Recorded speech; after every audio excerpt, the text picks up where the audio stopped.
Pada bulan puasa tahun 2011, seorang anak kandung sanggup mendetak kedua ibu bapanya menggunakan parang sehingga bapanya disahkan meninggal dunia. Suspek disifatkan seorang anak yang pendiam dan pernah mempelajari satu ilmu sehingga mengganggu kehidupannya. Apakah sebenarnya telah terjadi? Ikuti kisah ini.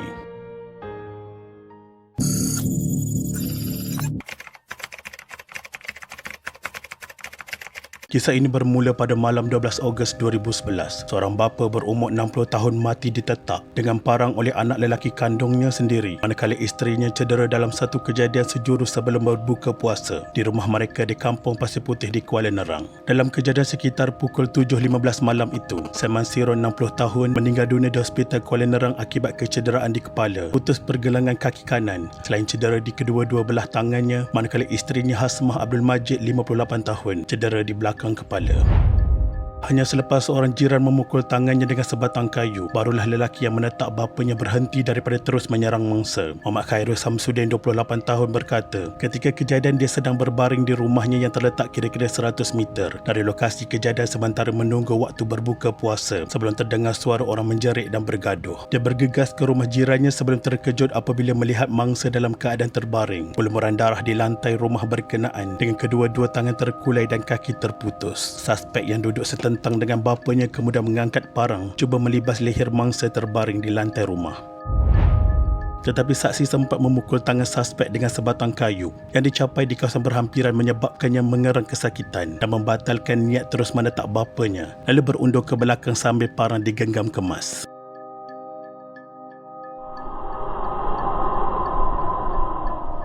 Sehingga 13 Ogos 2011, pihak polis masih melancarkan gerakan memburu suspek utama yang dipercayai masih berada di sekitar kampung tersebut. Muhammad Nazrin Zainum 32 tahun berkata, suspek yang juga abang iparnya berusia 33 tahun baru pulang dari Jitra selepas membeli pakaian untuk persiapan Aidilfitri sebelum balik ke rumah dalam keadaan tergesa-gesa dengan menaiki Proton Iswara.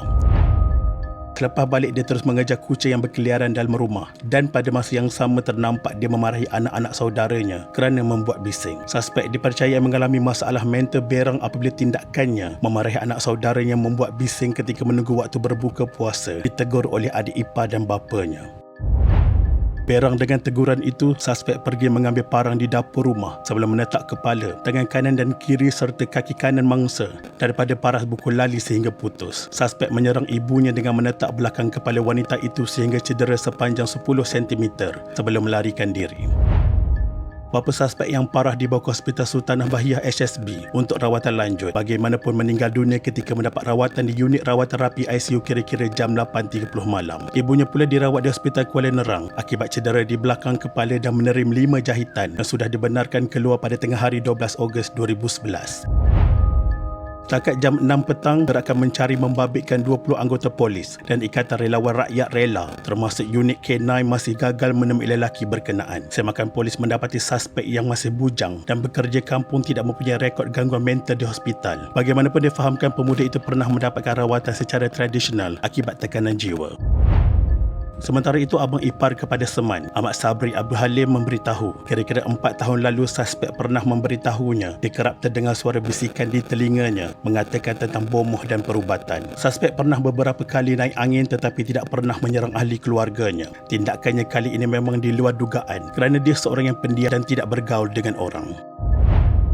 Selain itu, adik ipar suspek memaklumkan abang iparnya itu sering ketawa dan bercakap bersendirian dalam bilik di rumahnya, namun tidak pernah mendengar dengan jelas apa yang dituturkan. Dia tidak mengetahui punca abang iparnya berperangai pelik kerana lelaki itu cuba mengelak apabila ditanya perkara tersebut. Suspek itu dipercaya menuntut satu ilmu, namun tidak diketahui ilmu yang dituntutnya kerana tidak diberitahu kepada anggota keluarga. Jadi siapa dalam keluarga yang tahu tentang ilmu yang dituntutnya?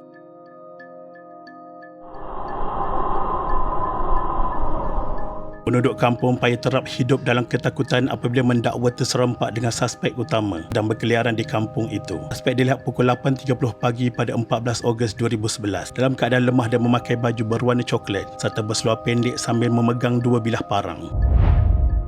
Seorang penduduk Wan Fatimah Yaakob berkata anak bongsunya yang berusia 9 tahun ternampak suspek berjalan di depan rumah mereka namun berpatah balik dan melarikan diri ke dalam hutan apabila mendengar bunyi motosikal. Selepas mendengar berita itu, penduduk berasa bimbang dengan keselamatan mereka kerana suspek yang masih bebas itu bersenjata. Pada awal pagi 14 Ogos 2011, polis telah menahan suspek dalam satu serbuan di rumah keluarganya di Kampung Pasir Putih. Serbuan dilakukan hasil maklumat jiran itu berjaya menahan suspek lelaki berusia 33 tahun ketika dia sedang menonton televisyen di ruang tamu rumah kira-kira pukul 1.45 pagi. Jiran mengesyaki suspek pulang ke rumah setelah mendapati lampu rumah dinyalakan sedangkan rumah itu tidak berpenghuni selepas kejadian ngeri tersebut. Suspek yang terkejut dengan kehadiran pihak polis cuba melarikan diri tapi gagal ekoran tindakan polis mengepung dan memasuki rumah melalui pintu utama yang tidak berkunci. Ketika ditahan, suspek masih berpakaian sama seperti kejadian pembunuhan, iaitu memakai seluar berwarna coklat. Dalam serbuan itu seramai 30 anggota polis dan 24 anggota pasukan gerakan AM dikerahkan bagi menjejaki suspek.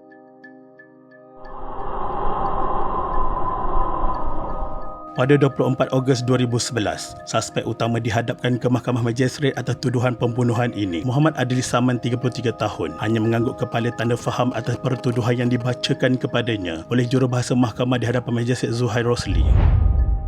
Ikut pertuduhan, Muhammad Adli didakwa membunuh Saman Sirun di rumah mangsa yang tidak bernombor di Kampung Pasir Putih, Kuala Nerang antara pukul 7 petang hingga pukul 7.30 petang pada 11 Ogos 2011. Tertuduh didakwa mengikut Seksyen 302 Kanun Kesiasaan yang memperuntukkan hukuman mati mandatory jika sabit kesalahan. Bagaimanapun tiada pengakuan direkodkan daripada Muhammad Adli. Pendakwaan dikemukakan oleh Timbalan Pendakwa Raya Suzan Tiong Bimen manakala tertuduh tidak diwakili peguam.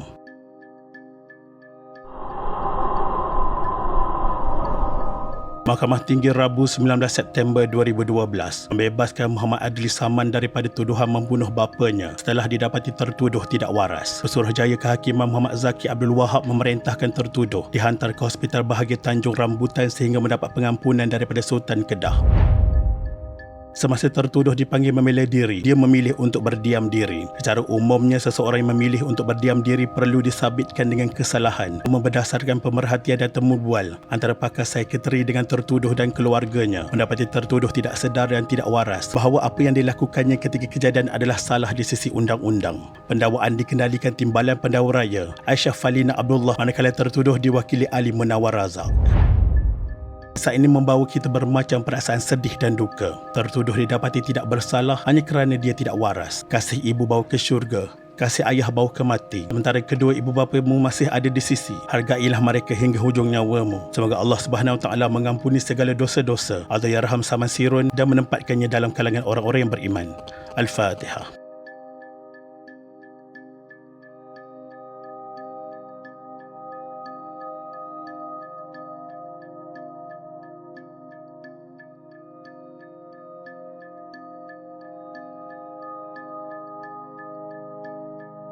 Sekian, terima kasih.